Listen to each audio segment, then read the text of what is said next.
Hello everyone, welcome to Dice on Ice. My name is Em, and we did it! Another 2 weeks!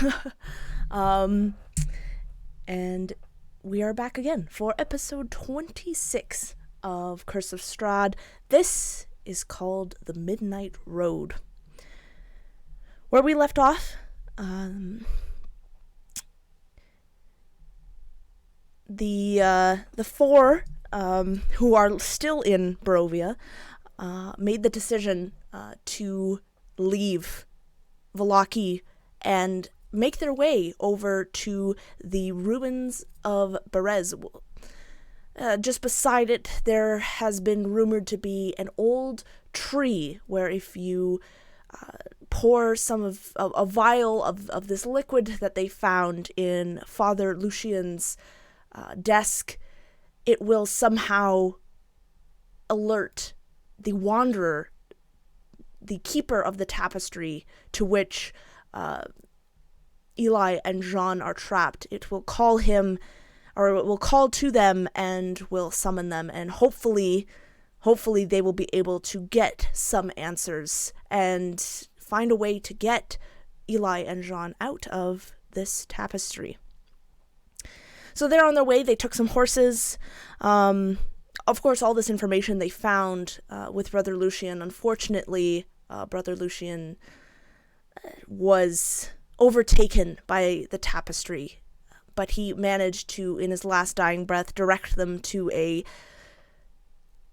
book, a journal, that told of how they could find the Wanderer and how Lucien had lied to the monks for many, many years, saying that the Wanderer was no longer couldn't be found, and the tapestry was solely on them.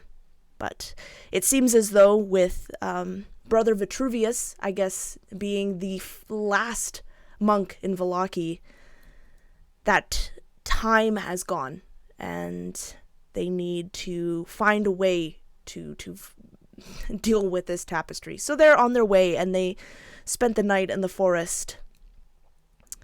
And we will instead go to another place. Place that is much different. The sun shines brightly, and the grass blows in a warm wind, the scrub rustles, and the dirt on these roads kick up into small whirls of wind and sand. Jean and Eli, for better or worse, no better, just worse, you have found yourselves in here after falling into the tapestry. Eli and Jean, they both seem to know you. Everyone in the town, this strange, dilapidated town, everyone here seems to know you. And you have just finished fighting through a sleepless night, to which you have found that not only can you not sleep, but the sun never sets, never dips below the horizon. It is always light, always bright, and the heat penetrates through your small house.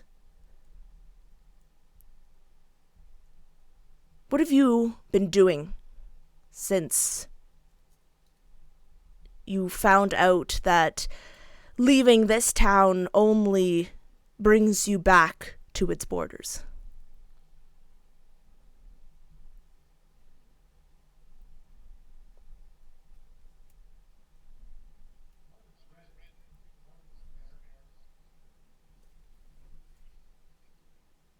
For Jean, this is almost like just Barovia 2.0 for her.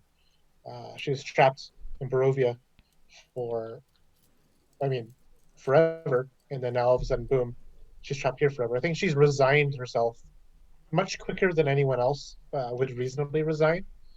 Probably even quicker than Eli has. Yeah, Eli is persistent. He comes from a stubborn farming community where they don't give up. Sometimes the ground is difficult to sow, and you got to work harder to get to the good soil, and you got to work hard, bring in the water to irrigate. So I think Eli is probably saying these kind of things constantly to Sean, trying to keep your spirits up. Don't give in. Don't give up hope. There's got to be some hope. And it may well be that all our efforts here are futile. There may be nothing that we can do, but that doesn't mean that there's nothing our friends can do if they're able to. And I choose to believe that somewhere out there, if they are able, then they're trying. As long as I hold on to that belief, as long as we hold on to that belief, I'm going to keep looking. I'm going to keep trying. Look for something in this place. It keeps repeating. No matter what we do, we keep coming back here. The sun never sets. We can't sleep, but there's got to be something. something that's going to change. And when we find that, we grab hold of that.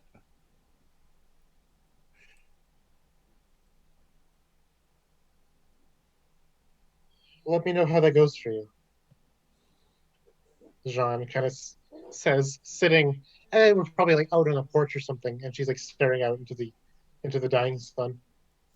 Is it setting? Or I guess it would be setting. It never moves. Um, I guess onto like a cloud or something in the distance that keeps passing by over and over again.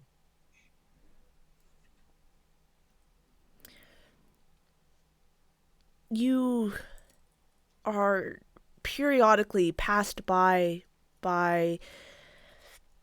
people who wave pleasantries at you, make small talk. Suddenly, you hear bells begin to ring out. And you see people begin kind of alerted to this sound, but not questioning it, not seeming to be alarmed by it. They begin to file over towards what you would assume to be the center of this town. People begin to usher out of their, or begin to leave their houses and homes and begin walking towards the sound of these bells. See, Sean? Right there. That's something that hasn't happened yet.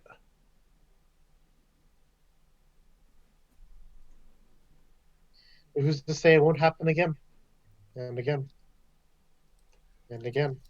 Well, we'll find out. Let's go. All right.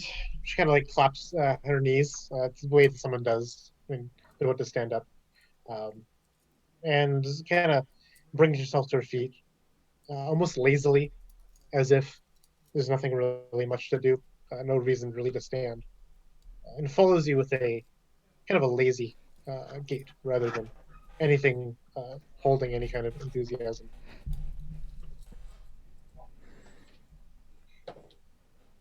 I guess we're walking towards these mysterious bells. As you're walking, you see people begin to... They look excited. This is something you can see that people are genuinely look like they're looking forward to. They speak excitedly. They talk with one another about finally getting something to eat. And they Eli, as you're kind of idly listening, walking towards, you feel a rough grasp at your jacket on your shoulder. And if you were to look back, you see there's this man, elderly, who's looking at you, tears in his eyes. He looks terrified. Well, easy there, grandfather. What seems to be the problem? I can see it in your eyes. I can see. This is not your torment, is it? These aren't your sins. You're not supposed to be here.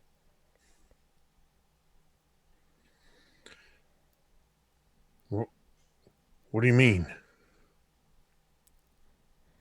Jean, you are close enough that you can kind of hear this Yeah. probably see in your periphery Eli stop and this incessant whisper begin to start.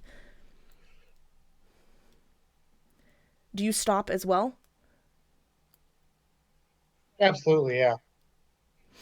She'd listen into the best of her ability. These aren't your sins. You're paying for someone else's sins. I can see it in your eyes. Your eyes, they tell the truth. Your mouth does all the work, it lies, but your eyes overflow with honesty.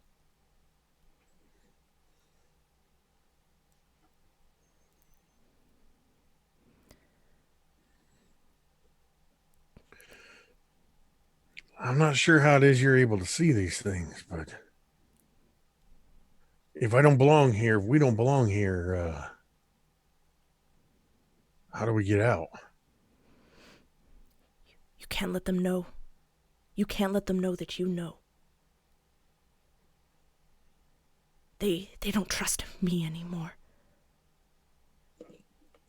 The time is running out. For me.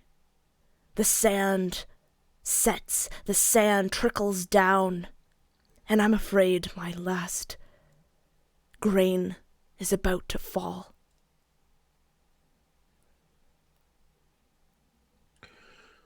And what happens then? He just begins shaking his head violently, tears streaming. Where are all the birds? There's no birds here. There's no birds. Look, you can't let them know that you know. All right. Don't let them know that I know. You have to sort of look over at Jean, like, oh. Your eyes must lie. They'll know, they'll see it. Only children think there's magic in paper lanterns. And he looks to Jean. Were you a smart child, girl?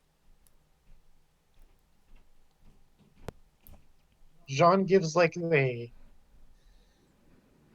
what kind of face? Like she's been barely able to hear what this man's been saying this whole time. And then just like this direct question of, were you a smart girl? It's like, excuse me?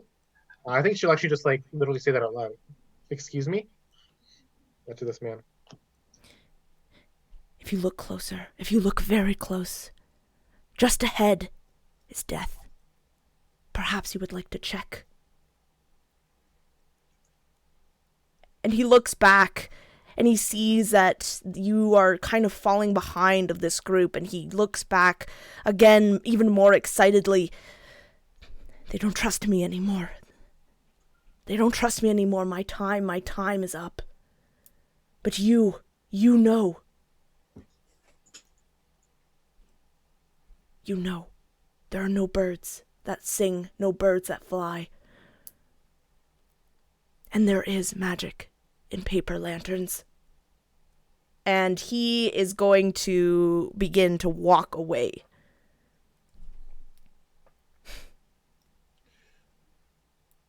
I will let him go.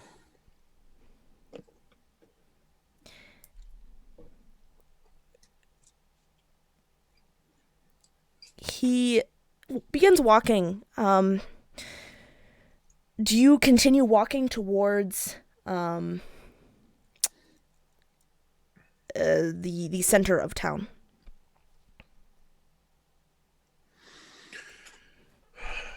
I look over at Sean.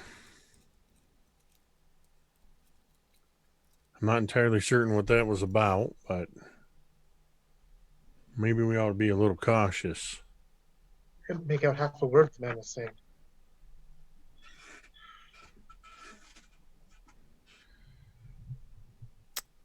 He said, I have to be careful of my eyes.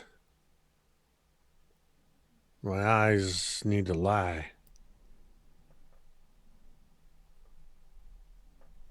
Well, I think I know how much stock to put in that, man. Let's just keep an eye out. Be on our guard. Yes, that's... Well, be casual, but don't look like you're being casual.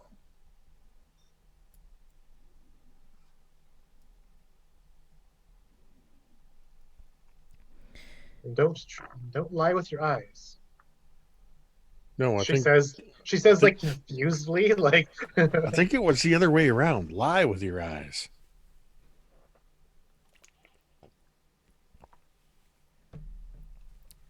So lie on your eyes?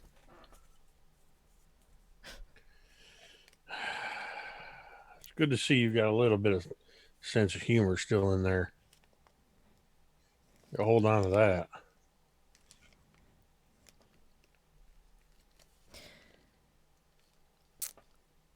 So do you continue walking towards the center of town? Yes. Despite the fact that the DM has now asked that question twice. Just making sure. So as you walk, you see that a great crowd has begun circling around this man. Not the man who you're talking to. You've never seen him before. He is quite sallow, almost skeletal. He has this black top hat and suit on. His cheeks almost they almost seem to swallow the light. That's how skeletal and thin he is. You can almost, his eyes look too bug-like for his face, and his bony fingers keep handing out what looks to be bread. And you see people are lined up, ready to receive this bread and what looks to be a cup of water.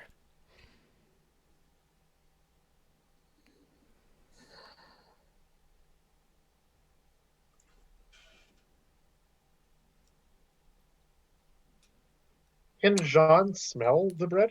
Like, does it have an actual odor? Actually, yes, it does, which would be very interesting to you, because so far your senses have been... Yep. But you smell it. It hits you. The smell of freshly baked bread. Yeah, I think even against Eli's wishes, Jean's like, yep, we gotta go there. Yep, right now. Kind of enthusiasm. Quite more picked up and pronounced than she was a few moments ago back on the porch of our old farmhouse. Who's distributing this bread? This man, this sallow... Just Yeah. the one man? Just the one man. Yep, and he seems to be pulling it out of two very large satchels that are hanging at either side of his hips. Is there a method to how the people are? I'm looking for a ritual. Is there a sort of ritual, or does it just look like a soup kitchen kind of thing? People just moving by, grabbing food, and moving on. Absolutely, yeah. There's really, people aren't doing anything. They don't even seem to acknowledge him as they take the bread. They're too focused on the bread itself and the cup of water that they get, and they are happily drinking and eating this bread, talking with each other. And there's a line. Jean steps in line easily.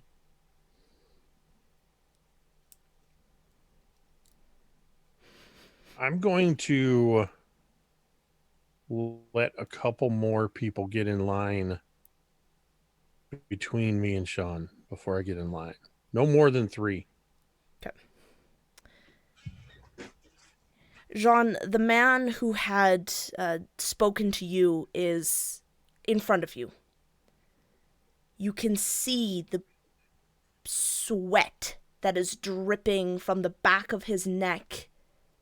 His hands are absolutely trembling. And yes, it is warm here, but this is more than any reasonable person should be sweating. It looks like he's in a sauna.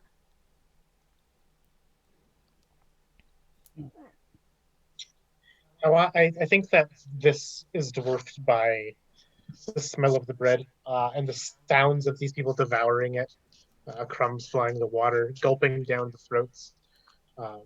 Because all the time that Jean's been here, she has not had the satisfaction of drinking water nor eating food. It's been less than cardboard, or even less sensation than that. She's grown hungry and thirsty, and dreadfully so in this time. And this craving of hers, this thirst, pushes her forward and makes her ignore any other subtleties that exist around her.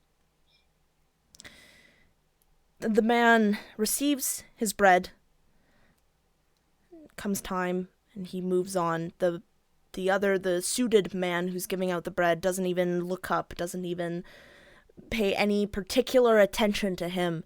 And you are next, Jean, as he hands you a piece of bread and a cup of water. And she will devour the bread, and gulping back the water, as if it was like the first thing she's had to eat this whole time. Absolutely. And it tastes like bread.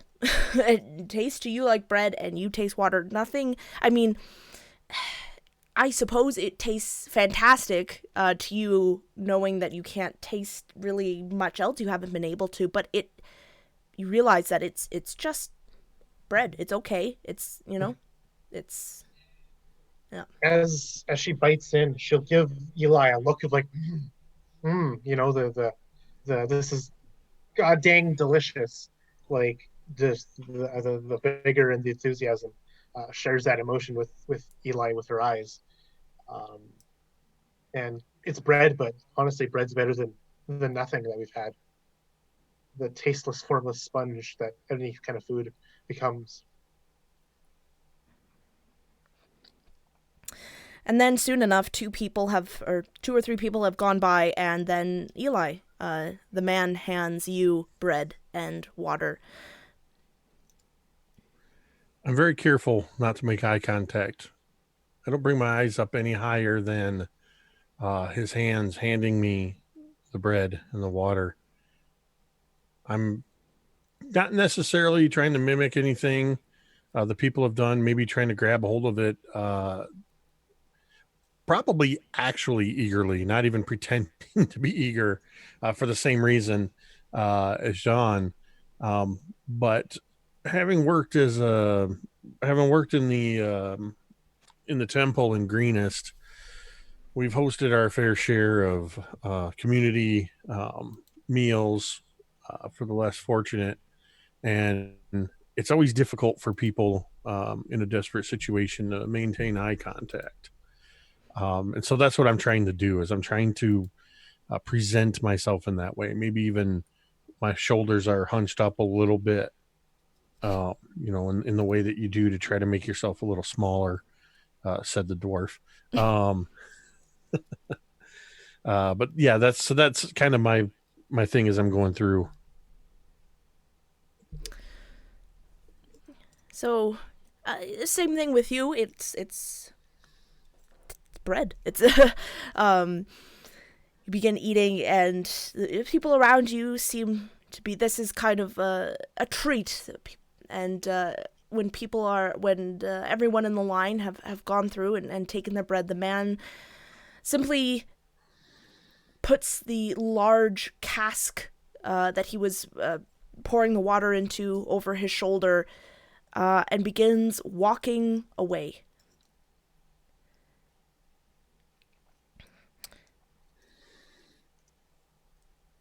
You suddenly hear a scream.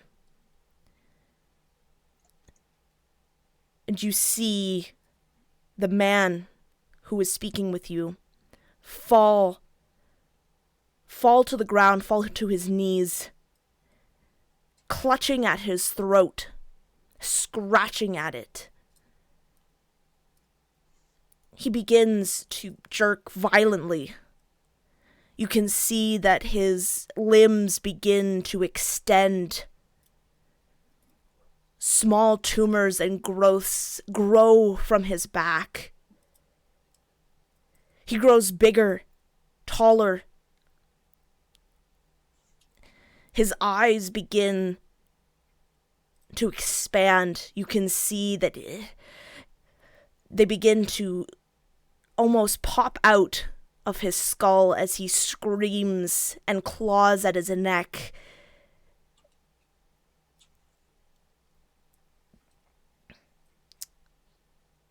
And you can see extra limbs begin to grow from his body, pushing out of the skin,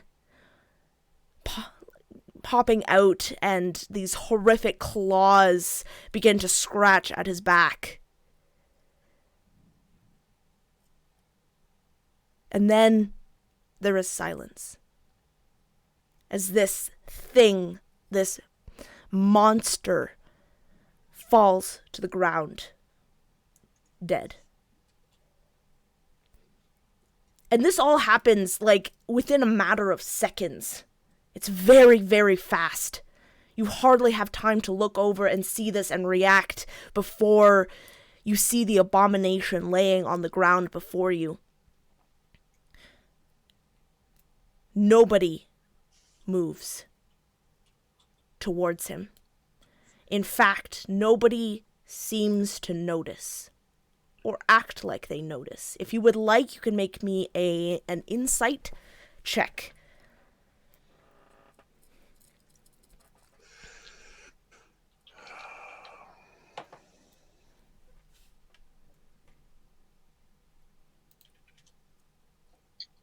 It's going to be a 18 for me.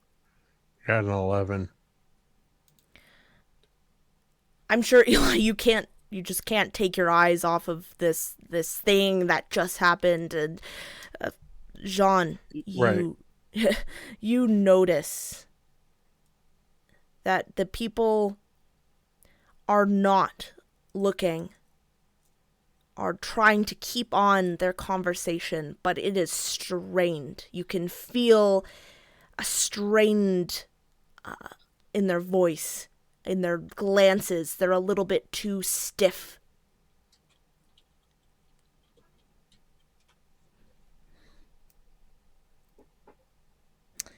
She'll whisper to Eli. I think they saw.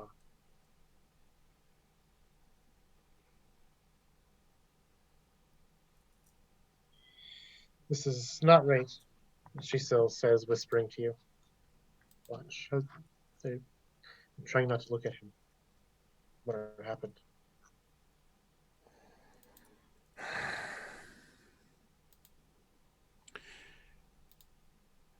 I close my eyes. And only then can I turn away. And to sort of cover that action, I just jam another piece of bread in my mouth.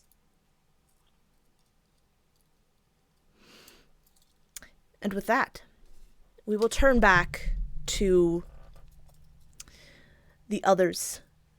Fel, Corla, Everchild, and Brother Vitruvius. It is morning. The night is calm. The horses seem relaxed. While you were kept watch, there were many howls in the night, but none getting close. Corla, you see ravens perched always in the trees. Hopping out, you hear the occasional caw. This to you is a signal that the vixen kept her word and kept you safe during the first night.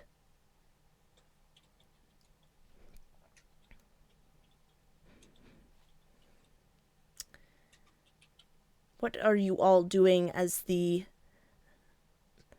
sun that rises is covered in mist, but it's still light enough to create this twilight of fog.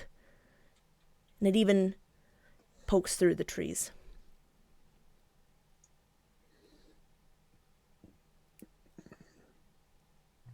I imagine Fel probably did not sleep especially well, especially after witnessing the death of Father Lucian the previous day and the horrifying encounter with her doppelganger, literally cutting the doppelganger's head off. So she is up relatively early and is already in the process of saddling up her horse and preparing to go, not really speaking to anybody. I'm just focused on getting back on the road as quickly as possible. And Fel, as early as you rose, I think you would find that Brother Vitruvius, now Father Vitruvius, is already awake. And is sitting in quiet prayer next to a small fire, seeming almost as if to pray to the fire, and mumbling a few words, and you might hear in that reverence to the light and reference of the morning lord.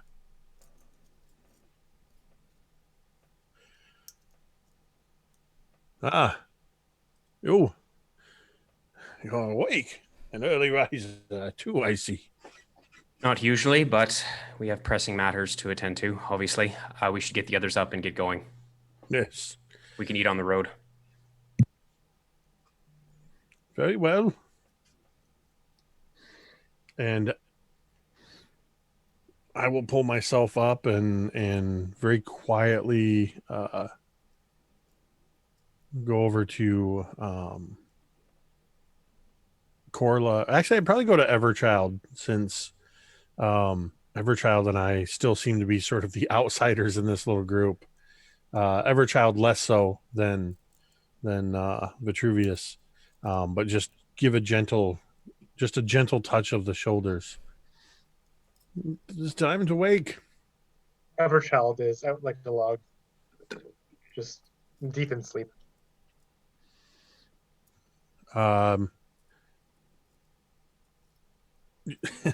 Fel might just hear a little bit of a huh.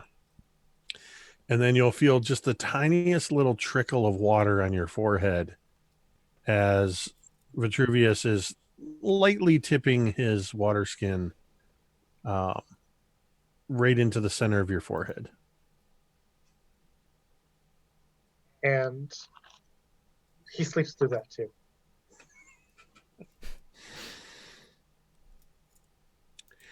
Well, I stand up. I look to see if Fel, to wait to see Fel perhaps going to rouse Corla, maybe not looking, and I'll accidentally kick Everchild in the ribs. Just a light nudge. And at first, you're wondering why that didn't wake him up as well, as he just kind of like dead weighted, just kind of took the blow, and he groggily, few moments afterwards, enough moments for you to think, oh crap, I need to figure out another way to wake him up. He begins to kind of like rouse and stir, rubbing the crust from his sleepy eyes, looking at you a bit like frowning and confused. Oh, good, you're awake. We must go. And he'll nod Quickly, if possible. He'll start yawning, a big yawn, though silent, as all of Everchild's utterances are.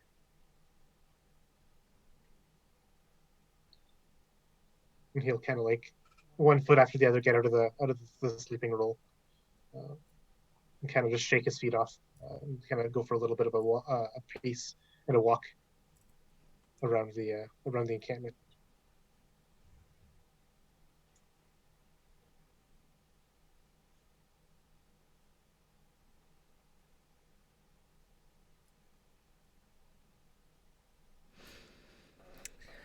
So, as you all wake up and you begin to clean up your camp, and you can set out on your horses, start down the path that has been...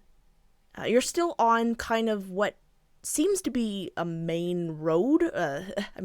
Main road. It is a path carved out in the forest, but a path nonetheless.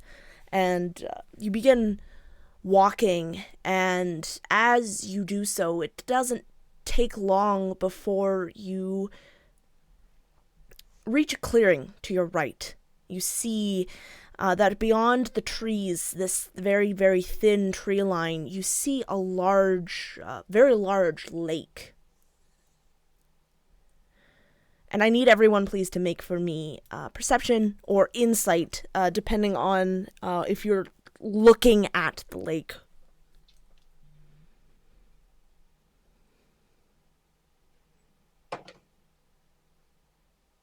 So it'll be a 22 for the groggy-eyed Everchild. 13. 17. I'll go insight, I guess. 26 for Corla. Oh boy. Corla can see all the fish in the lake. Every single one. I think maybe that's where she was facing when she was in her trance, so she knows everything. So as you're passing by, both Fel and Corla, you see a small dock leading from your path. It kind of another path veers down, and at the end of this path is a small wooden dock with a few boats. And you can see that further down this lake is another boat, and you see a figure in the boat. And with those checks, I will say, Corla, you notice something's wrong. This man doesn't seem to be fishing. It doesn't seem to be even sightseeing this early morning. Not that anyone would really sightsee here. In addition, you see a rather large burlap sack in the boat. And you swear with that roll, you see the sack move. I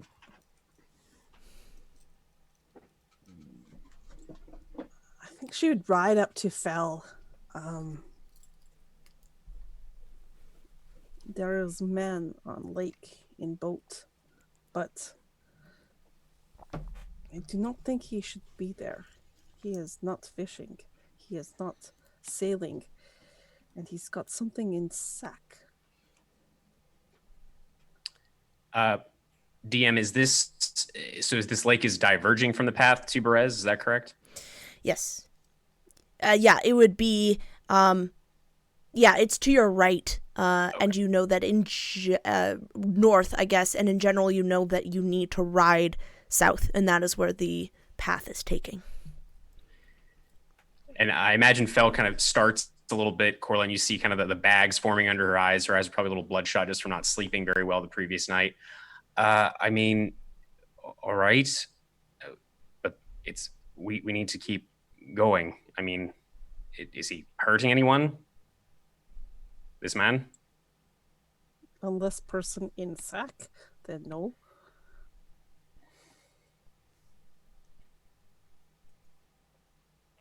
She kind of thinks about it for a moment, kind of glances over her shoulder towards Brother Vitruvius and the Everchild. I really don't want to waste any time, but well, let's see what they have to say. And she'll kind of. Is it a waste of time if perhaps we're saving a life? Our friends are in trouble. Your brothers are in trouble. We need to get to the Wanderer as quickly as possible. We are making good time on horseback. We can spare a few moments for the safety of another. What do you think, Everchild? Everchild will look to the road ahead, look to the lake, look to the road ahead, look to the lake, and it seems he's about to say something. He in the shrugs. Excellent. All right, let's just see if we can make this as quick as possible. We don't know what sort of torment they're undergoing in that tapestry, and Fel will start to turn her horse off the road towards the lake. Vitruvius was already heading that way. Great. So, yeah, it's not that far of a detour. It's probably about. You can see the dock and the lake from where you are, so it's a few minutes and you're there. What do you do when your horses reach this dock?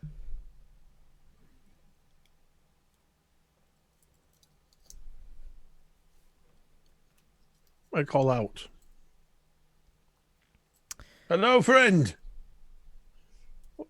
Are the fish biting today? The man makes no motion as if he had heard you. He continues to fiddle with something and then you see him beginning to lift the sack up to the edge of the boat. I say, friend, what is it you're doing there? Again, no answer, no looking, and... I need him to make a wisdom saving throw. Okay. Damn it, Megan. I was going to say the same thing, strangely enough. Just plague him with So many wisdom saves. so many. Okay, hello? Hello. Okay. That's a 17. All right. Yeah, so I imagine Fel is still kind of groggy, so she tries to cast a hold person, which never works apparently, and nothing happens. And she kind of glances to the others. We need to stop him from throwing whatever that is into the lake. Whatever it is you're doing, you do not want to do this. And I need him to make a wisdom saving throw. Wait, how far away is he?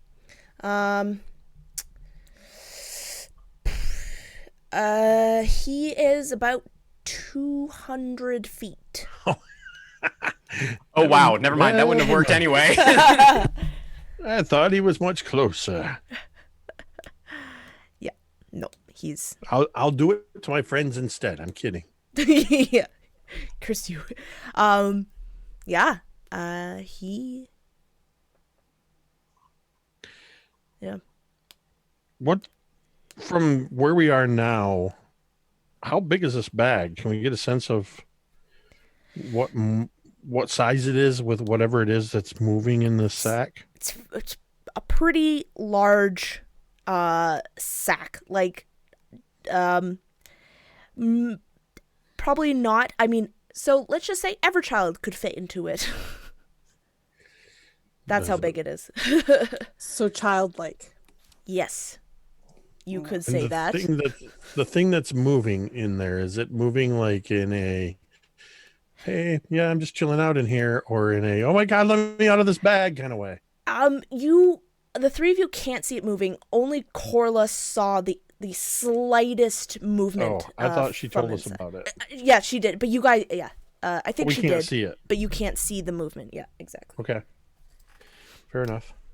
So Corla would actually take her short bow and shoot, but I'm not aiming for the man.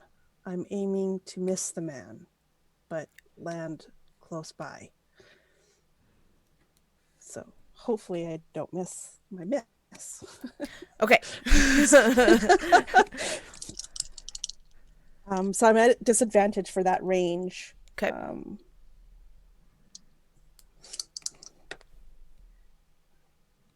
So that would be a 13. Yeah, I would say you can easily miss. Okay. So I kind of like to stick it like into the boat, maybe itself at his feet, somewhere below him, so that he can hear the thunk, he can see it, and I'm just trying to get his attention. At that, here, let me see. At that, he would look up. You can see that he is kind of startled by that, and you can see that he looks and he sees the four of you standing on the shore. Listen, we're not interested in hurting you, but you need to put the bag down. Whatever's in there, just come back to the dock. We can talk about this.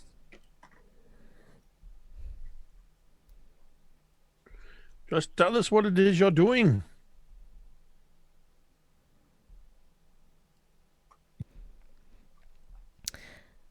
Though the man looks at you, you hear nothing in return as he pushes the bag, or the sack, into the water.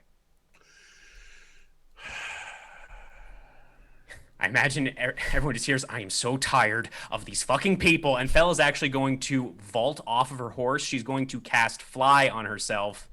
And she is going to move with her now 60 feet of flying speed. I imagine she kind of like leaps off the horse and kind of sticks her hands down to her sides, and these sort of like jets of teal-colored fire kind of propel her forward, and she's going to basically just fly towards this sack. She can only move 60 feet, so 120 feet dashing, but she's going to move as quickly as possible towards where the sack entered the lake.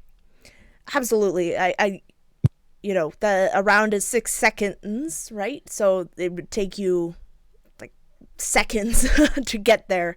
And you are there, and you are at the water. You see the sack beginning to sink. Yeah, she will attempt to grab it and haul it out of the water, kind of like keeping one of the hands with the flame still going, trying to stabilize herself, because this is a very new spell for her. She's just like, fuck. But she's going to try to grab the sack and either pull it up to her or back into the boat. All right, I need you to make a strength athletics or just a straight strength, whichever. Yeah, I knew you were going to ask me to do something like that.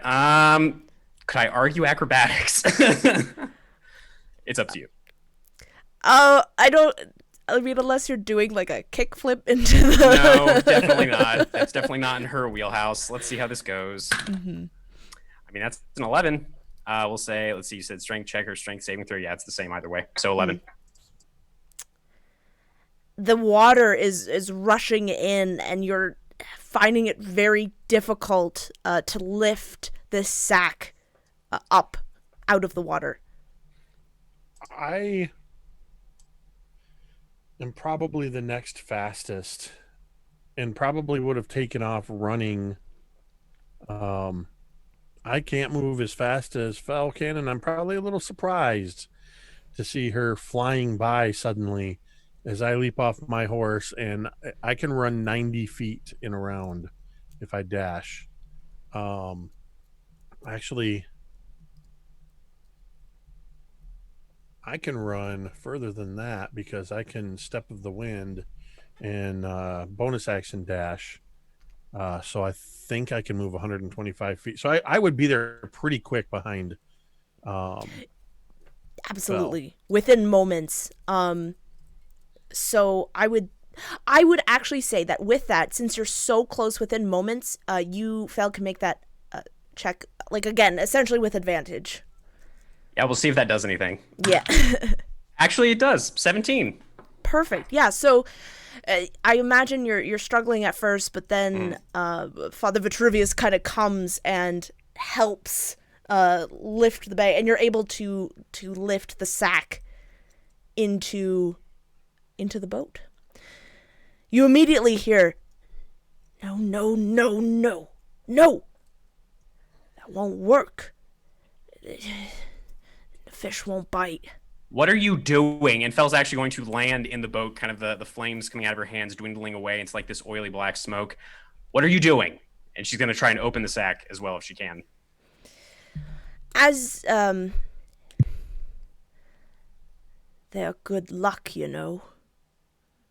Could have made me lots of money. What? And as you open up this bag, you see there is a young girl inside. The Vistani. They're good luck.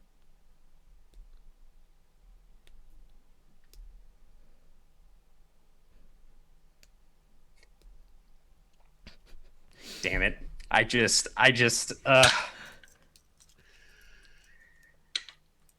Yeah, I think actually Fel will just kind of stare at this person for a moment, not saying anything, and then she's just going to try to punch him as hard as she can in the face.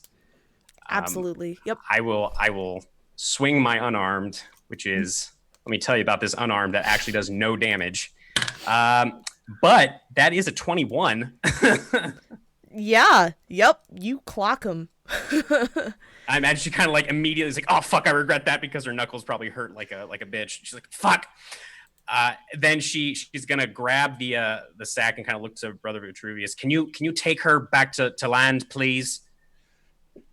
Absolutely. In just one moment, you need to close your fist firmly when striking like this. You know, this is not him. Oh, nice. As a monk, I'm gonna pop him one time right in the nose. Oh, perfect. Yep. So for me, that's gonna be a That's gonna be a 13. Yeah, I mean, I think so. Actually, let me look. Oh yeah, yep. He's just absolutely. And that I'm not hits. trying for any kind of lethal damage, but if it matters, I rolled 7 points of bludgeoning. If you would like, you can. I mean, yeah, you could either kill him or you could knock him out. Yeah, my plan was not to. I'm still a monk. I'm still of the church in Vallaki, but I'm also a monk. So yeah, I think the plan is to just pop him square in the nose and knock him out. Okay, perfect. Yep, he didn't even raise his arms to stop you from hitting him, either of you. And now he is knocked out cold. Why is everyone in Barovia such a miserable bastard? We've met like 2 or 3 halfway decent people since we've got here. What is wrong with these people? And she's going to, again, kind of like try to get the boat back to shore. Are you new? Are you new here? Yes, I am. Yes, we are. We've spent too long here already, clearly. This. I'm gonna just turn to the girl. Are you all right, dear? You see her eyes kind of flutter open. She had been either knocked out or something. She coughs up and a little bit of water comes out and she looks up at you two. Where am I? What? And she like is very visibly confused as she kind of like fights against her restraints. Oh, hang on. And Fel will try to, actually she'll use the dagger that Eli silvered to cut the bonds. We're sorry, you were taken by this asshole, and she'll nod towards the unconscious man in the boat. But you're safe now. We're going to try to take you back to, I guess, your people, wherever they are, your family. Oh, yes. Thank you. My father, Luvash, I'm sure he will give you a mighty, mighty reward for bringing me back. How far away is your father? Do you know the general direction? She points, and it's west of where you are. It's not far. We had set up camp a few minutes or so from here. The water is quite fresh, and the fish, well, she kind of looks back at the man.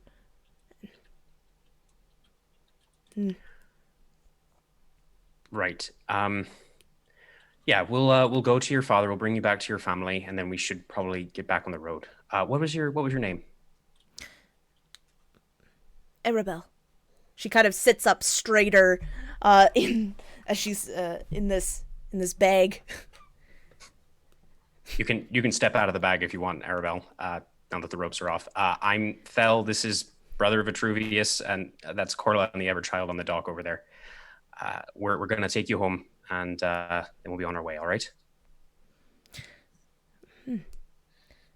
Yes.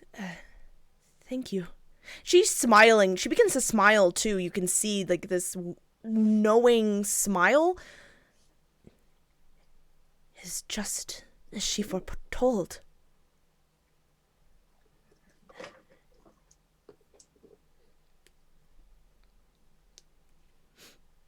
She just sits contently.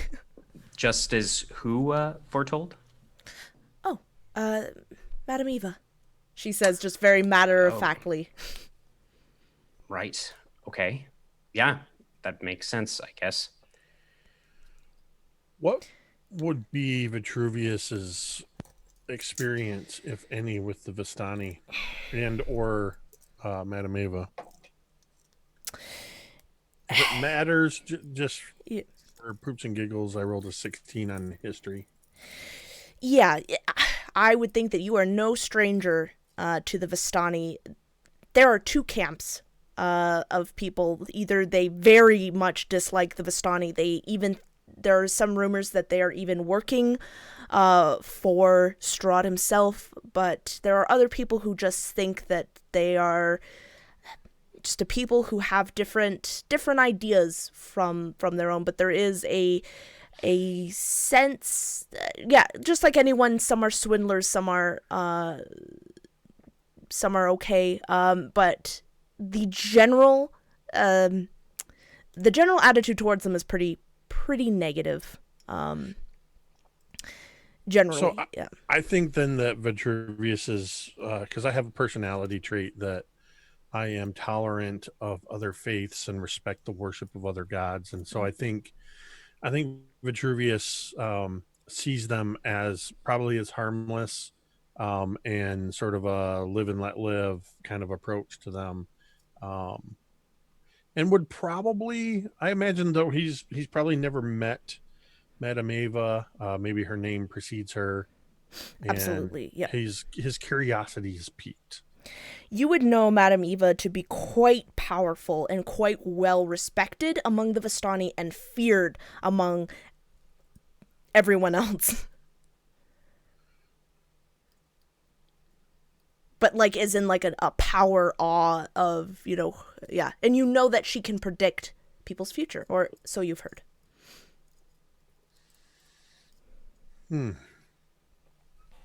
I would very much like to meet this Madame Eva.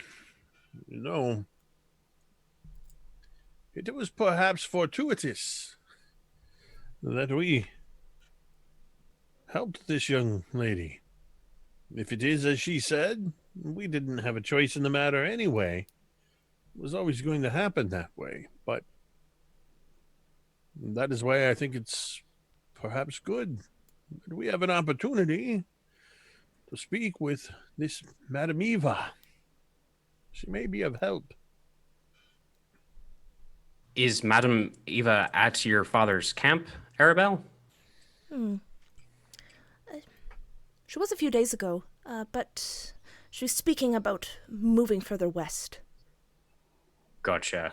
And Fel will look to Brother Vitruvius. Maybe don't count that particular chicken before it hatches. At the very least, we can get her back to her father.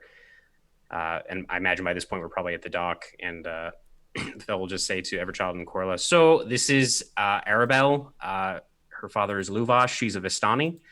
So we're going to be taking her back to her family's home, which is a bit to the west, or their camp, which is a bit to the west. And then we will continue on our way.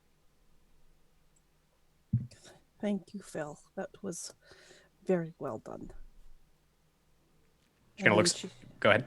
I was going to say, and then she looks to the young girl. Yeah, and Fel kind of mutters something under her breath that sounds vaguely like something that Eli would have done.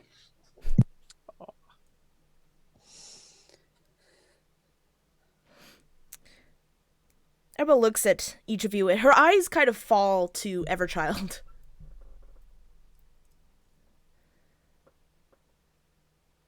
Go ahead.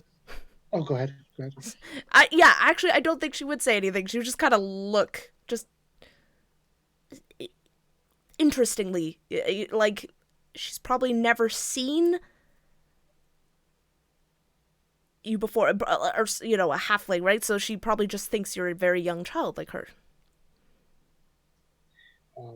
And he will ghostwise whisper to this child, "Peekaboo," telepathically, as if to kind of startle her. It definitely would. She would like kind of look around in fear, but then she would begin to laugh. This kind of magic doesn't seem surprised her, but doesn't seem foreign to her. Like it might. And I imagine that like a little small smirk would appear on the crease of Everchild's lip, just to kind of betray the fact that it was him. He would kind of like chuckle at this too, a silent laugh to complement her childish laugh. You're a funny one. And he kind of just shrugs. Are you destined for greatness too? My dad always tells me that my father always tells me that I am. He says I've got got, and she kind of pauses, I've got special blood. Everchild would raise his eyebrows and would Ghostwise whisper to one of you, probably Fel. The child says they have special blood, so that only Fel can hear it. Did Arabelle say this out loud so that everybody could hear? Yeah, absolutely. All right, cool. And Fel will just Okay, kind of... if it was loud enough for everyone to hear, then he would. Sorry, I just wasn't sure. I wasn't sure. Yeah, sorry, yeah. Yes, she is saying this out loud. She's just talking to you as if you had spoken out loud to her. Oh, right. Yeah. Mm-hmm. Yeah. Basically, I would guarantee that Fel heard what she said, essentially. Gotcha. Right. Well, speaking of your father, let's get you back to him. And Fel's going to just start, like, kind of walking towards her horse, clearly itching to get back on the road as quickly as possible. You do so. Everyone gets back on the horse. Who would have Arabelle? Corla would definitely indicate to Arabelle that she could come up the horse with her. Sure. So, yeah, Arabelle can ride with you, and she, for such a young girl, you can definitely see the nomadic nature in her, as she is quite accurate in the direction and the of where the camp is. She seems to find almost immediately her bearings, and is able to direct you back to the camp. Probably takes about 40 minutes to get there. And when you get there, you see that it's quite a large encampment. There's this, rather large tent in the middle with some other tents surrounding it in a circle. There are wagons placed everywhere, horses grazing freely, no reins or saddles upon them. You see people, you hear the music, always in a Vistani camp. It's the music that is played, the tambourines, the lutes, the singing.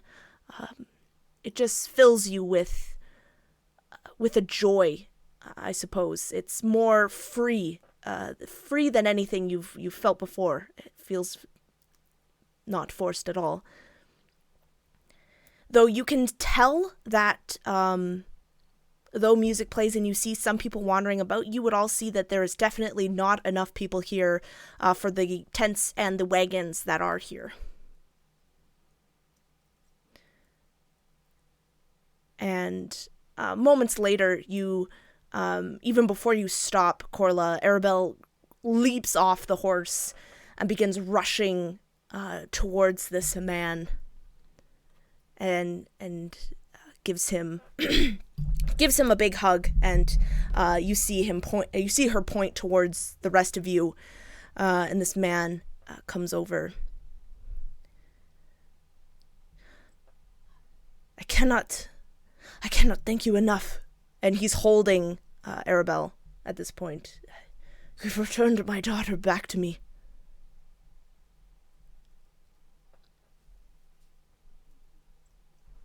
I am just sorry that we had to do that she was taken in the first place. Which is not right. I had no idea what happened. One moment she was here, and then the next, Arabelle.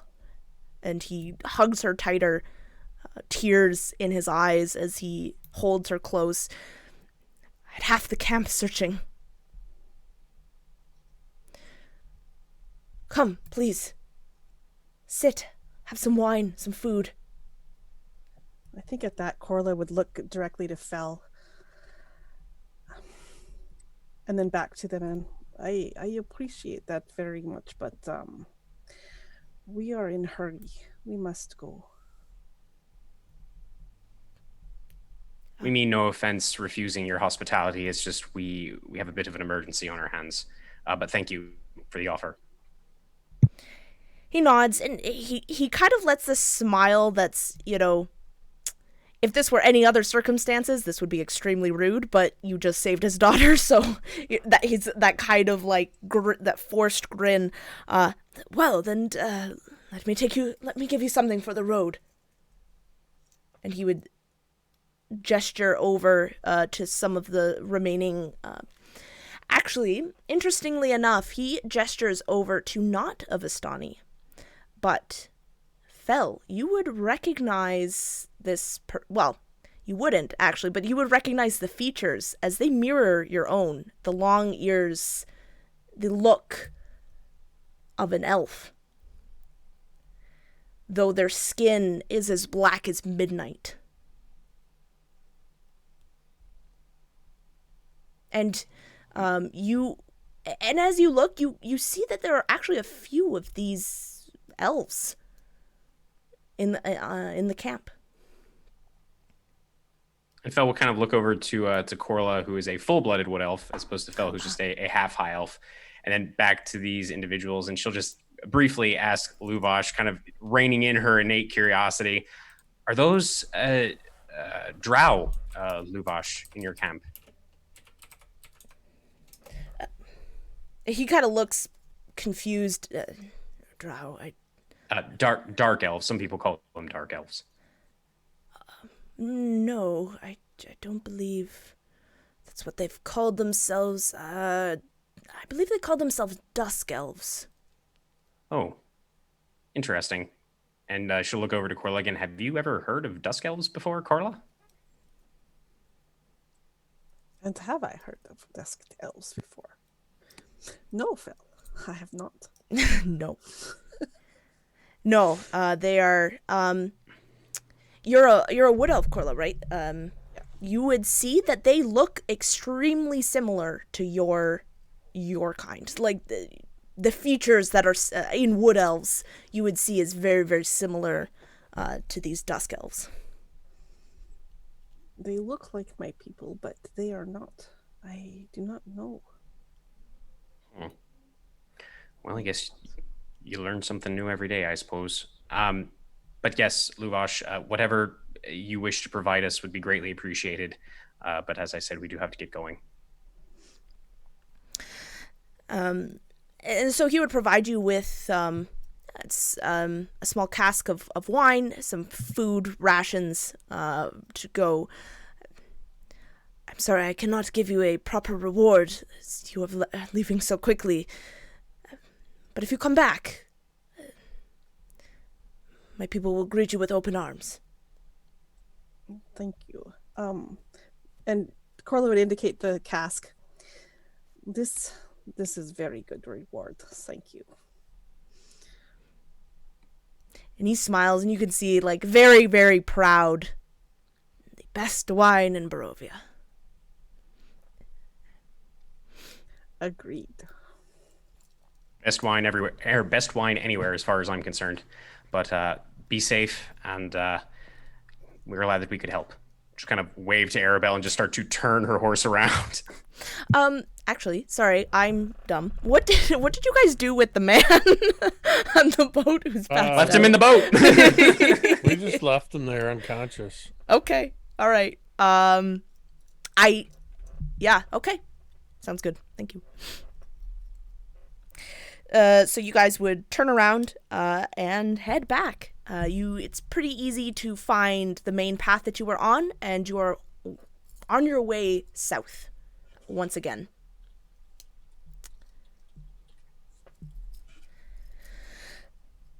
And so you're able to walk with little to no,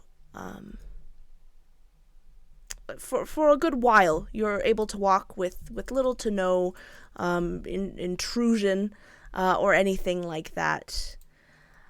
However, as you're walking, you walk through the forest, and then you come out of this very, very large forested area, and immediately you see that it is greeted with these mountainous region, and you guys are kind of on like a flatland, like a prairie land, almost a grassland, as you come out of this forest.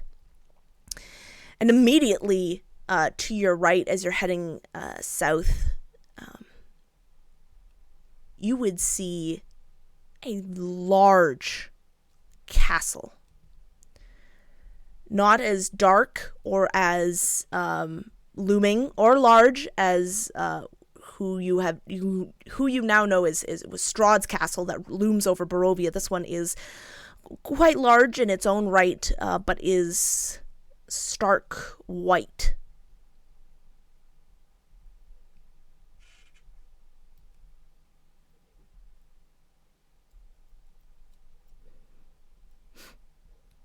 Is that the ruins of Berez that we are supposed to be going to? If you look to your map, no. It is the ruins is marked further. This one,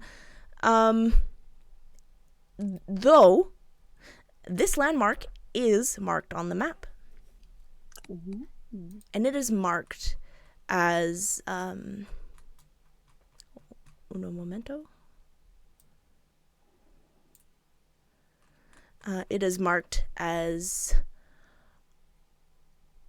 Argenvostholt. Argenvostholt.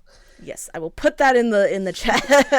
I think Corla's like, oh, here, Argenvostholt. That must be this one. So we are getting close to where we are going. Excellent. Let's keep going. And Fel's going to continue. Mm-hmm. Absolutely. You continue on, and throughout the day, you're walking. The sun, it does rise and it does set, but it's pretty cool throughout the day, no matter if it's morning or afternoon. Corla, you've noticed that there are no more birds, no more ravens that you can see in the sky.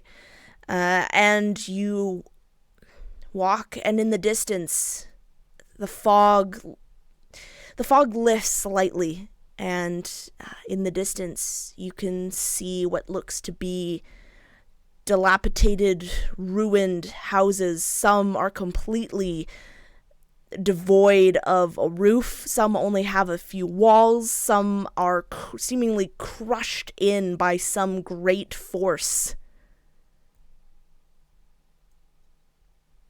And you see that you have most likely reached the ruins of Berez. I wonder what has happened here. This is... Where on the map are we supposed to find this large ancient tree, Brother Vitruvius? That's where we need to be heading. Father Vitruvius, you would see that it's on the other side of these ruins from where you are. We will have to traverse the ruins to get to the tree. Is there any way that we could circle around to the east or to the west? Is that possible? The shortest distance between any 2 points is a straight line.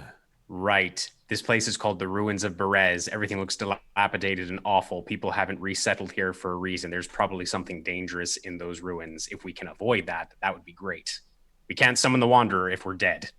There's something dangerous in all of Barovia, as you've no doubt learned. Fair. We go to the east, we go to the west, we'll find something different, dangerous perhaps. You know, you're very contrary sometimes, and Fel's actually going to start to angle her horse towards the east to kind of go around the ruins if possible, instead of going straight through. Absolutely. Do the rest of you follow? I look to Everchild and Corla to see what their choice is. Everchild is brave or foolish, and will have no qualms with going deep into the ruins.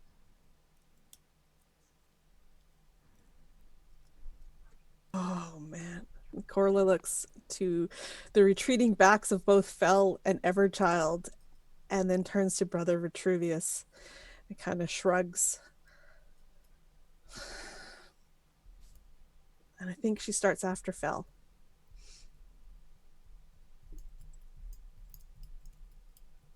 It is not wise to split our forces. Maybe you should catch up. It is not wise to let one go alone. So, She's stubborn. so you guys are going around the ruins, correct? Reluctantly, yes. Going around to the east. Okay. We ain't going through no ruins. It's ruins. Ruins. Full of death. How else do we get experience points but by encountering danger? Come on, guys. You see that there is a river that flows on the east side of this village or these ruins, but you can see that there is an embankment that you could go around the majority of them if you choose to do so.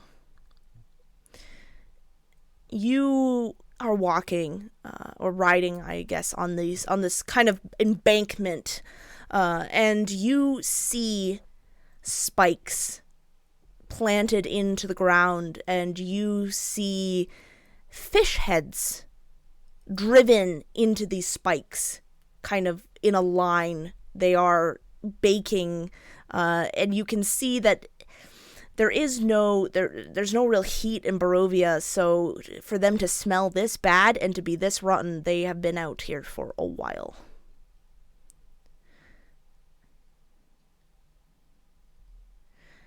And as you walk, you can hear the slow chanting.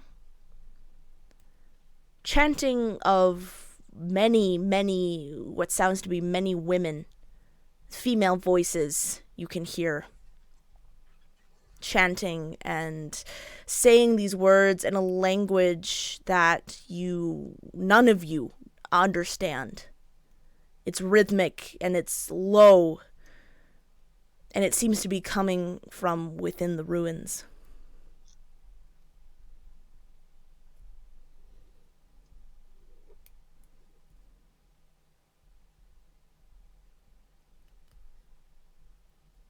Should we dismount and try to go on foot? Maybe to be a little quieter? That doesn't sound good. Do we have to cross the river to get where we're going? Yeah, it's not the river, but you see on the map that there is like a little bit of a stream that veers off before you are to hit this tree that was written in the journal. Okay, so no fording of the big river. No. Did Everchild come with us, or did he go off on his own?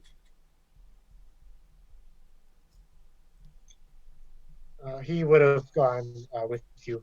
He would not have wanted to split at the party. Going on his own. He's with you. I kind of want to stay on horse. It moves faster than I would normally, in case we need to run. Fair. All right. Good thinking. We press on. As you continue to walk, the chanting begins to get louder. Everchild, you look towards the ruins and you can see faces of women, of young girls, of every age, kind of. It looks like you see 4 of them peek out from behind the window of a house that is mostly intact.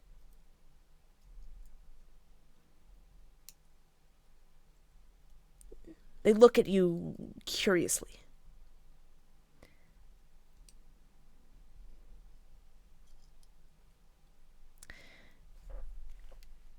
The chanting continues. Do you say anything, Everchild? Do you do anything? Do you just look back? He will pretend this didn't happen, I think. As you continue to walk, the horses, you can tell, are getting nervous, antsy. They begin to kind of prance a little more than usual, and I need everyone, please, to make me an animal handling check. Yeah, an animal handling check, please. 17. Also a 17. This is the third 17 I've rolled tonight.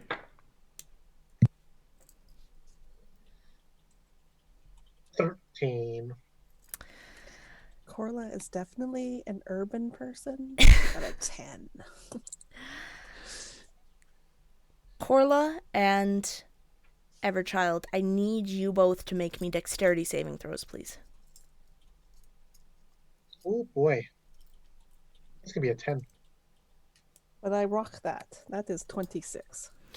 So these horses immediate for actually Everchild, we decided in last game that you were riding a donkey. So the donkey begins to buck and stands up on two legs, and both you and actually all the horses do, but Father Vitruvius and Fell manage to calm the horses to kind of ensure that they stay on. However, Everchild and Corla, you do not. But Corla, your quick reflexes, you're able to land with ease. However, Everchild, you are going to take 3 points of bludgeoning damage, I suppose, as you hit the ground. And Yeah, I can't imagine that even if it were a donkey, that he would even be properly fit for this, being all tiny and whatnot. And just like a little thud, ow. Um, you hear like a little voice in your heads as he says ow to all of you. This goes twice whispering. And Corla and Everchild, your horses, they run off. They charge off. Right. So one of you on each of our mounts, and we need to move quickly. Whoever's chanting in there probably heard all that. I imagine Fel will kind of hold out a hand to Corla. You do realize we are going to have to go practically inside there. They're going to know we are here if they don't already. Well, I'd rather deal with them after the Wanderer if we can, as opposed to beforehand. You're so afraid of a bunch of singing women and girls. I mean, it's chanting, not singing. There's a difference. I would think you, of all people, would know that. Corla, come on. Semantics with this one. Contrary all the time with this one. I think meanwhile, Corla is helping Everchild to get up onto Brother Vitruvius's mount. And then she'll go to Fell's.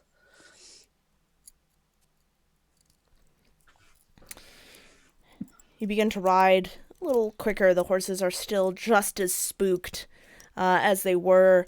And you cross the small stream, and before you on a hill, just as described in the journal, you can see an old, what looks to be dead, oak tree. It looks to be it was set on fire. The leaves are gone. The bark is black. I think as we ride up to it and as we get close, Corla would jump off and take out that vial from Father Lucian. We're supposed to pour it on the tree, I believe is what the journal said. Yes. Yeah. And she would do so with no hesitation. All right. And as you pour the water onto the tree, that is where we are going to take a break. And we will be right back in a couple minutes or so. So sit tight and see you soon.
And we are back from the break.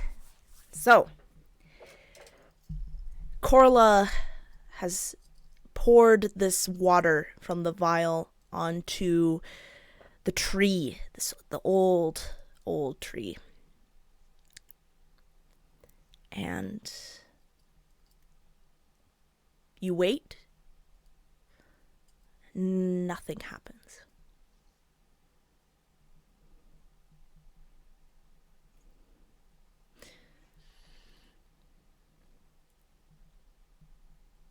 Why is it not working? Is there a ritual that I'm aware of that's supposed to be performed along with this? You look in the journal. There is no mention of any chanting, any ritual, any words, or anything. It just says to pour the water on the tree. Right. Did you pour it all? I believe so. And she'll shake the vial. Wanderer. I'm going to take my staff and release the blade on the end, and just sort of start poking into the ground to sort of like aerating it, like trying some basic gardening here to see if anything is going to happen. You do so. The chanting has continued behind you, but you've been hearing this whole time. Nothing has changed. Nothing is different, except now the tree is a little wet in a spot. This is the right tree, yes? I wonder. When we met in Vallaki, at the church, myself and my brothers, we were chanting in an effort to hold back the magic of the tapestry.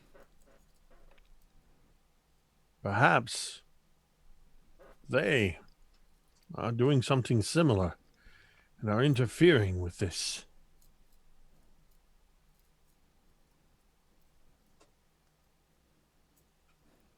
Is there any mention of something like that in Father Lucian's journal? You'd think he would have mentioned that the magic or the ritual can be interfered with. Father Lucian is, whether a symptom of his old age or out of necessity, is rather elusive on this subject in his notes.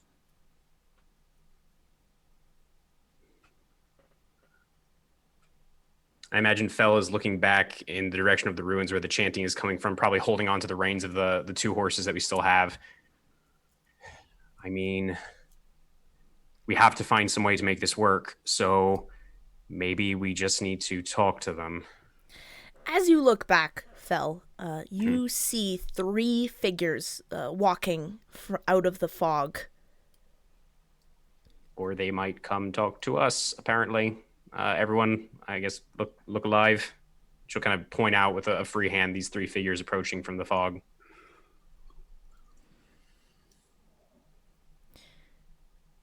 You see one, all 3 are women cloaked in black. Their hoods are down. The woman in the middle looks much older than the other 2, probably in her 50s or 60s. And though she walks with the confidence and the physical aptitude of someone who is quite young.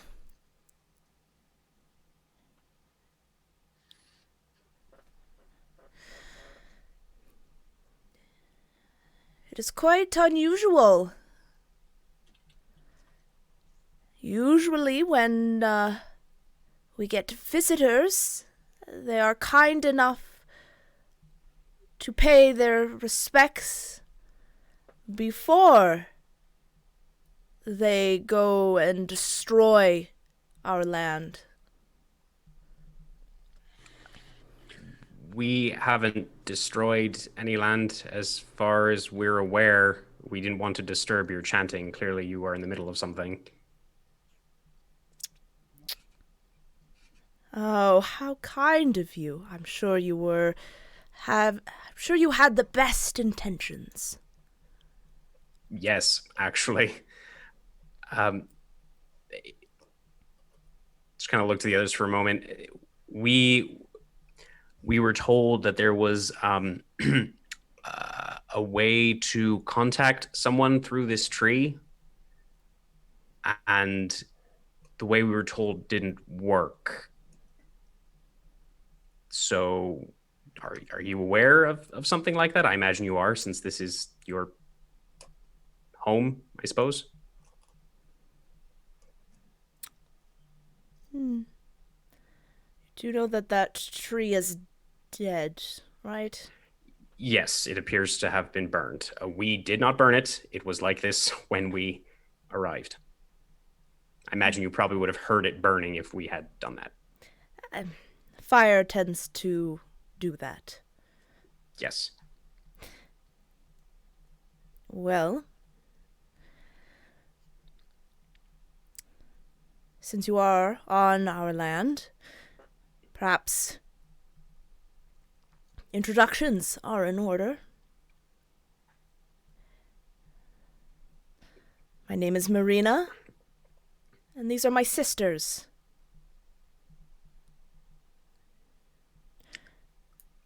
And the two beside her kind of curtsy. One says, I am called Helen, and the other says, I am called Jess.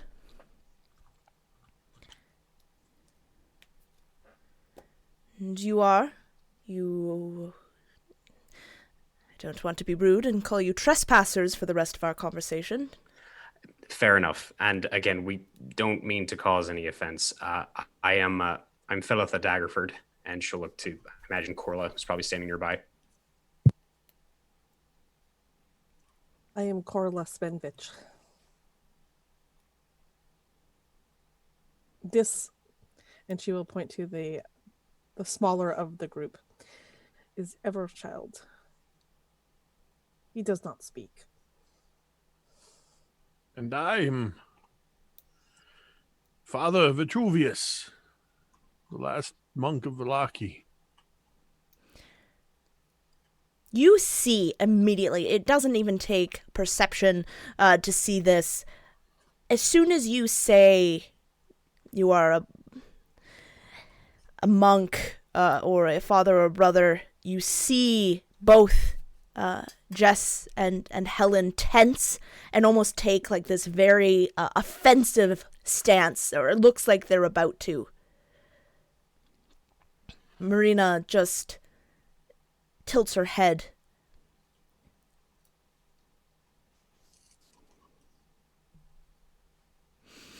Good to meet you all.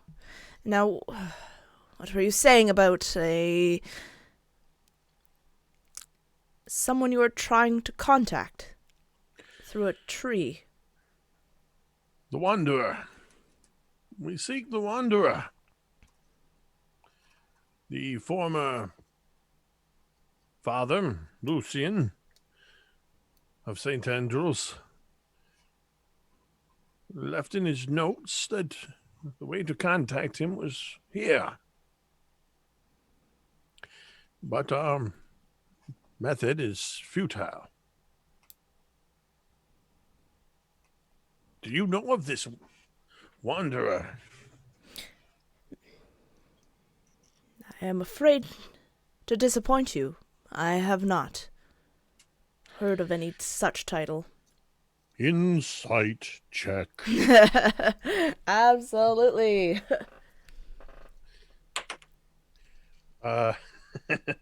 I cannot get a read on this woman at all. That is a natural one, That's also what I got. which does incidentally give me an insight of 6. Yeah, she is stone cold. You have no idea. So Corla has been watching her since she started talking, and she got a 26 on insight. Oh. I rolled a 3 on the die for a total of 10. I've also been somewhere. You've been looking at something, Everchild.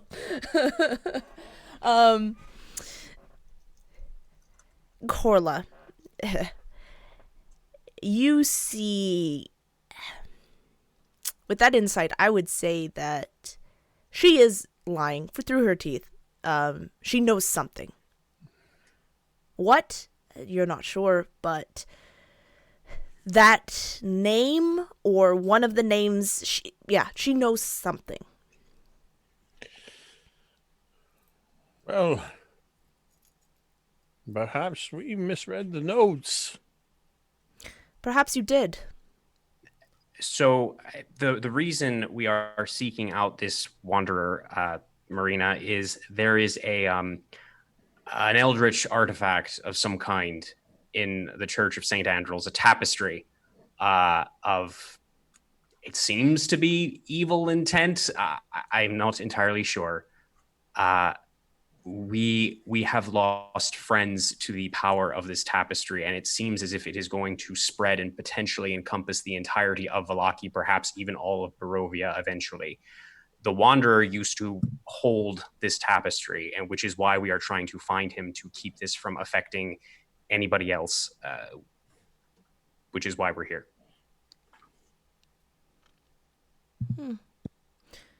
The church keeping something arcane and evil that they're not supposed to. Surprised. Keeping it at bay.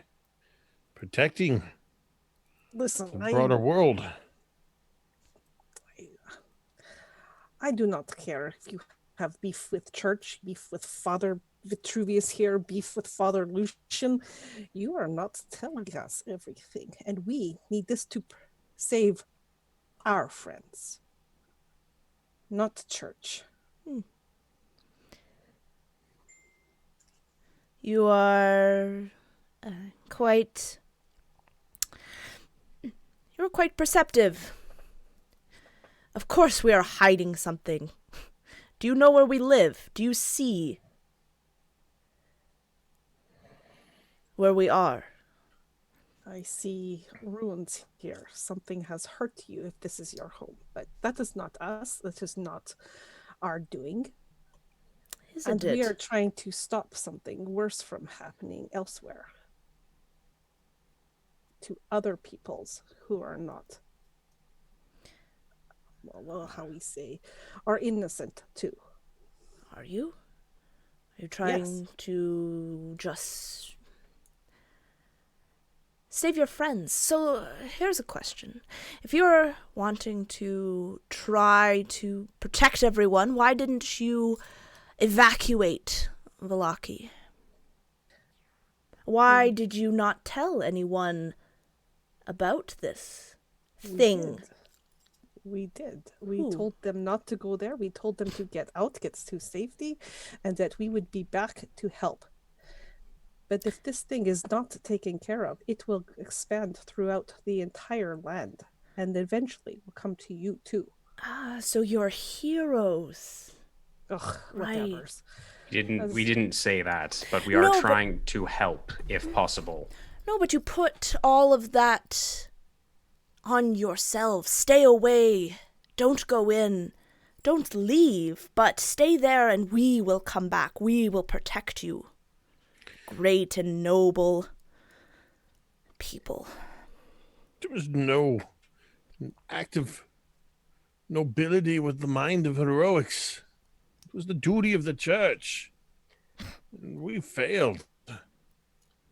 I seek only to right a wrong, to help them reunite with their friends.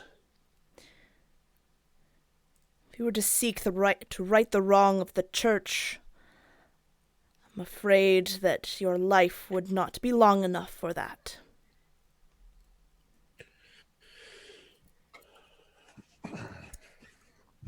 As Corliss said, we're not. We are. Well, at least myself and Corla and the Everchild here. We are ignorant of any sort of issue your people may have with the church. We did come here to try and help people only because we were the ones that had the information to try and attempt this ritual, which obviously, as you said, did not work. So we are trying to rectify this, and then we will leave, and you can continue living here in peace. I mean, we're not here to hurt anyone.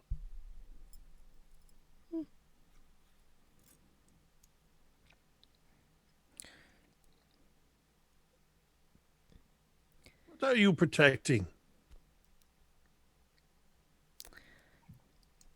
What I've always been protecting. My sisters. This village, or what's left of it. From people like you. And what am I? Are we? To you? Ignorant. You said it yourself. I said we made a mistake. I did not claim ignorance of that mistake. And we also aren't using our ignorance as an excuse to do something terrible. We try to avoid upsetting you, interrupting you, and now we're having this conversation. Again, we are not here to hurt anyone. There are people that we care about that are trapped. What if I say no? What if I refuse to help you? What then? What will you do? Then you will fail in your duty of protecting your sisters and everybody in this village. If that is what you claim, by not allowing us to do what we came to do, this power will grow, and it will consume you too. And you will have failed. And you will know then that it was your fault. Your pride.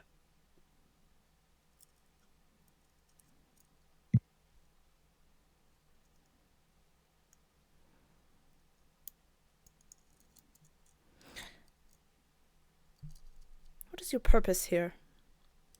Other than to save your friends and stop a growing whatever. Before then, what is your purpose? After, if you succeed. I will go back to preserving the mission of the Church of St. Andrews. If we can stop this evil for good, then perhaps we can go back to what we once were. If not, we will take up our mantle once again, and I will increase our numbers to protect the land from this evil.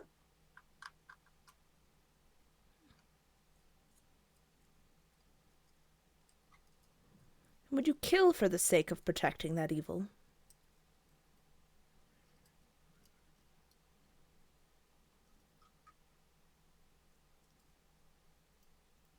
I will not take an innocent life, if that's what you're asking.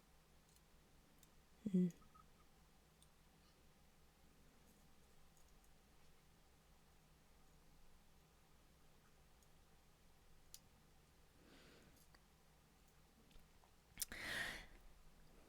She looks at each of you very carefully.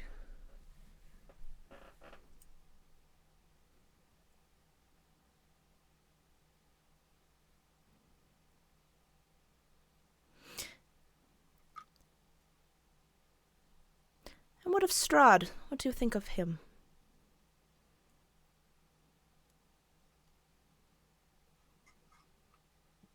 I try not to.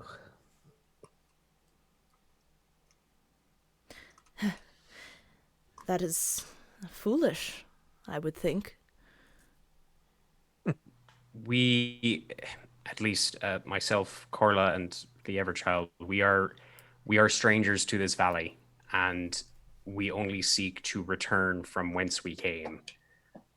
We do try to avoid angering the local aristocracy as best we can.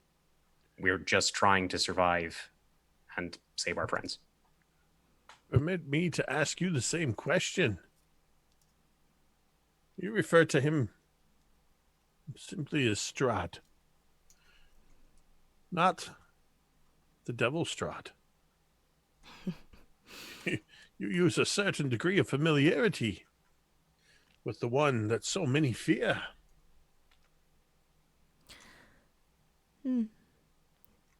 I've learned not to give him too much power by calling him a devil. A devil strikes fear into too many hearts. Too much suspicion. Too much anger surrounds words like that. Words have power. You know this, I'm sure, brother. Father. Forgive me. But it seems as though we share similar ideals then. So why do you impede us here, now? Is it fear? Is it pride? Or is it pure stubbornness?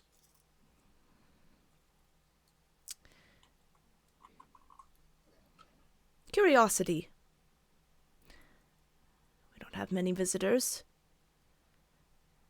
And our last visitors were not as kind.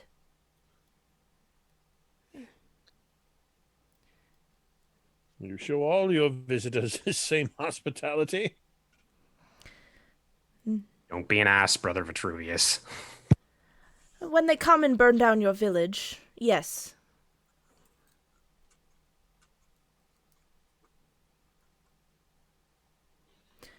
I'm afraid it was people like you, Father,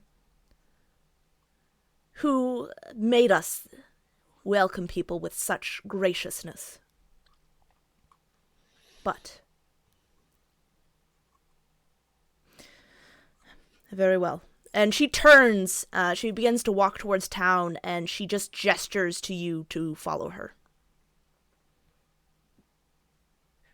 I think Fel will sort of, again, holding the reins of the horses in one hand. With her other hand, she's going to grab you on the shoulder, Brother Vitruvius, with probably a surprising amount of strength. And you'll just hear her very quietly say, if you cost us a chance to get our friends out of that tapestry, you are going to be very, very sorry. And she's going to move after the three women that just walked away. I would put my hand on your hand with an equal measure of strength. You are mistaken if you think that I'm going to leave here without accomplishing our goal. You'll see. Try not to upset them if you can. Father Vitruvius. You may have elven blood in your veins, but I've been walking this earth much longer than you. Trust in my learned wisdom. You've yet to earn that trust. We'll see if you can. Now, come on.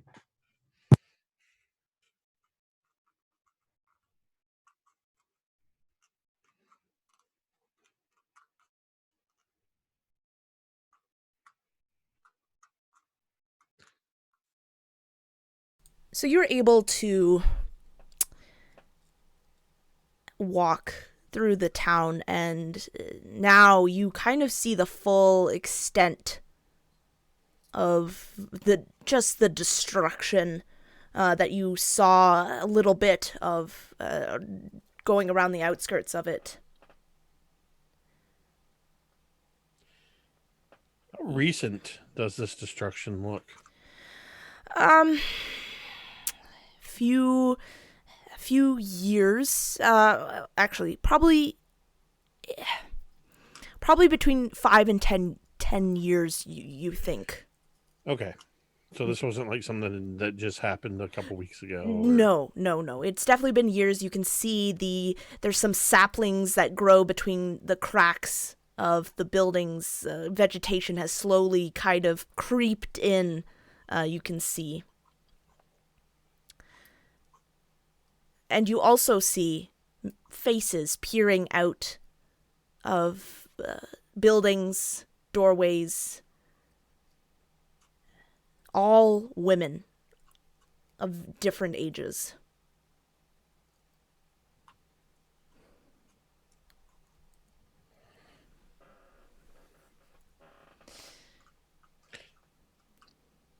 How far ahead of us is she?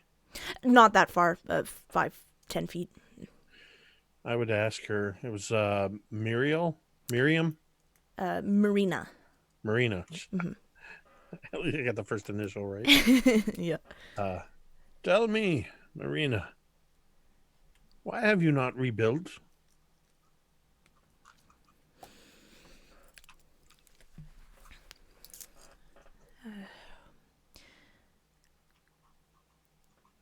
Unfortunately, it is the curse of this land. The curse of people. If you were to rebuild something, a place such as this, it would draw unwanted attention. We keep what we need. We rebuild what we must, but we keep things as destroyed as possible, so we are not found. You hide in plain sight. Very clever. Very wise. It is unfortunate, but we do what we must.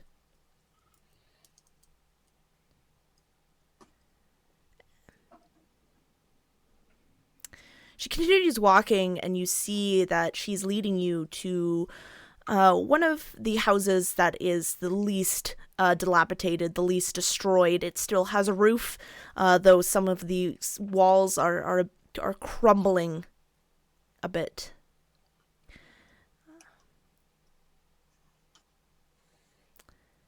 She steps in to the room.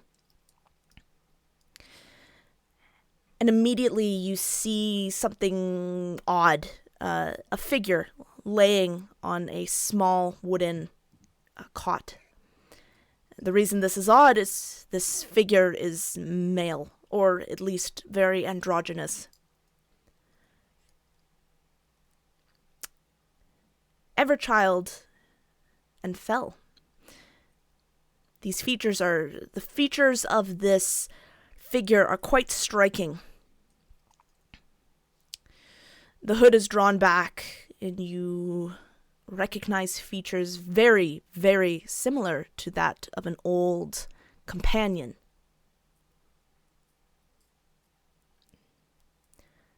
Gleowin. You called them once. Though this is not Gleowin, but could be related. The features are quite similar. Quite unmistakable.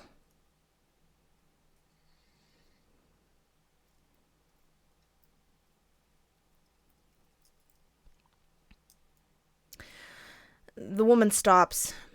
I believe this is who you are looking for.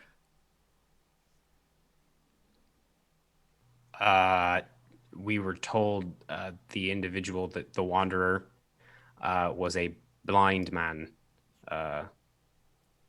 She'll kind of look at the figure on the cot. Do they look blind? They have like bandages over their eyes or anything like that? No, their eyes are closed. So you can't tell. They're breathing, but they're unconscious or asleep. So she'll look to Marina. Do you know, is this person blind? I believe so, yes. He was being attacked by others when we found him and brought him back. By beasts or people? More of his kind, I would reckon.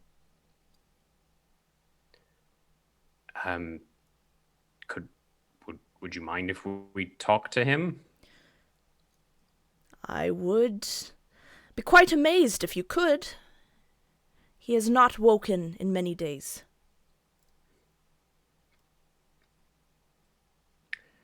Our healers are doing their best. He is alive, and by all accounts healthy.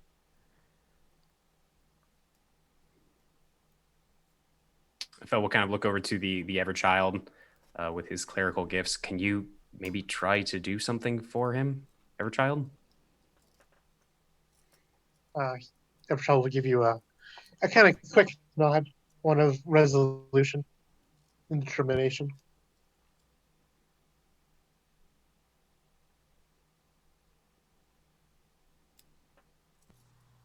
If it's all right, Marina, I was thinking maybe our small friend here could take a look at him. He's a magnificent healer, truly.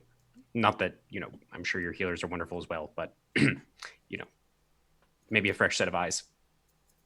Marina nods and steps aside. We have no attachments to him. Thank you.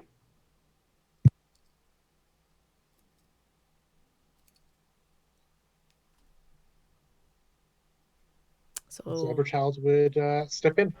All right.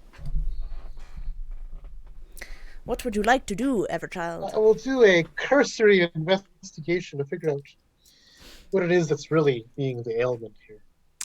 Whether it's some kind of a curse, some kind of a wound, a poison, spell, an enchantment, etc. All right. You can give me a medicine check, an arcana check, or both if you'd like, based on what you're looking at. A metacana check. A metacana, yeah. That's going to be a 19 medicine. You look, you see no bandages, no lacerations, nothing on the body.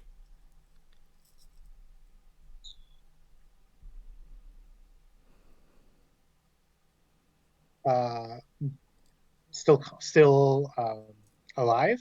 Like definitely like. Oh, definitely. Yep. Definitely living. Definitely living. Yes. Checking for breath, breathing,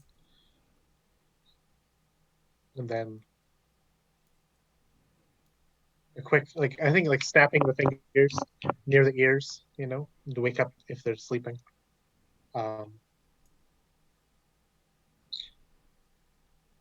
He will attempt to cast Dispel Magic on this figure. I can choose a creature, object, or magical effect within range to end a magical effect on the person. If it's 3rd level or lower, it automatically ends. And if it's more powerful than that, then I have to make a check. Okay, you have to make a check. Okay. So the DC is 10 plus the spell's level. I don't know what you want that to be. Okay. But I have a +7. You said is it an Arcana check? Did you say? Or what kind of check is it, Connor? Mm-hmm. It's a spell casting check. Oh, got it. Never mind. Yeah. So that's going to be 17 on the die plus 7 is a 24. Excellent. So I can beat a 14th level spell. And you can see that indeed that it was something magical in the mind, most likely, that was plaguing him. As you see him turn and open milky eyes that stare at nothingness.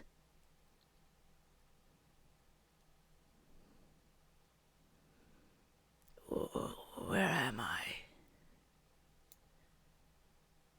Where? Everchild turns to bow and almost presenting on stage. It's ta-da! So you fell to take over.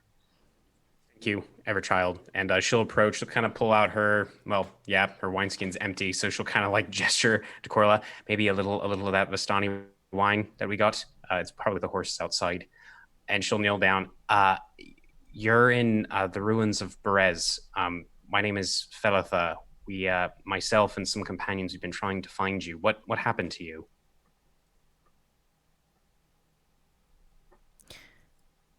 he just looks distantly. He doesn't move his eyes at all. He doesn't turn his head even towards your voice. And he just says, "Where's Gleowin?" Go ahead. And that's where we're going to end. Oh! You monster.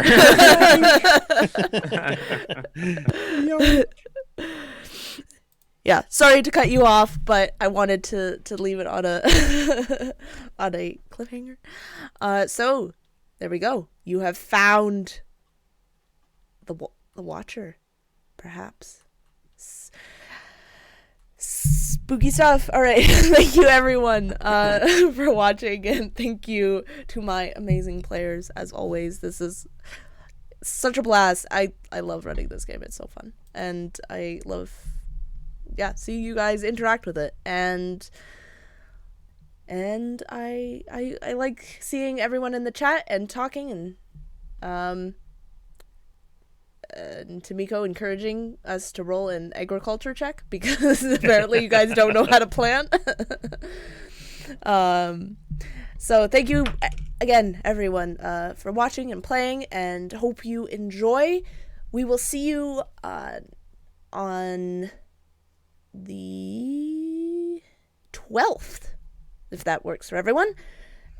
And yeah, everyone, have a good night. We'll see you later. Wash your hands.